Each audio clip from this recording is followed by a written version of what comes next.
সময় হচ্ছে ফারাক্কার 40 কিলোমিটার দূরে ৭৫০০ ফিট উচ্চতার দ্বিতীয় ফারাক্কা বাঁধ নির্মাণ করতে হবে।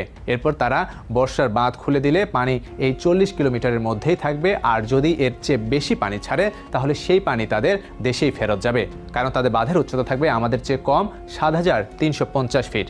এ ধরনের দাবির ব্যাপারে তরুণ প্রকৌশলী তানভীরুল ইসলাম অমিয় যুক্তি, ভারত বাঁধ খুলে দিলে আমরা আমাদের বাঁধ বন্ধ করে দিব, বন্যার পানি আবার ভারতে চলে যাবে।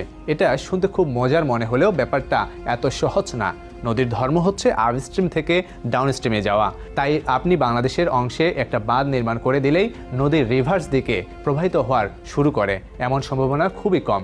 এক্ষেত্রে দুটো জিনিস হতে পারে, নদী ব্যারেজের আশেপাশে আরেকটা বিকল্প রুট তৈরি করে সেদিক দিয়ে প্রবাহিত হতে শুরু করবে, অথবা নদীর পানি বাঁধের একদম আপস্ট্রিমে জমা হতে হতে একসময় বাঁধ ভেঙে ফেলবে বা ওভারটপ করবে।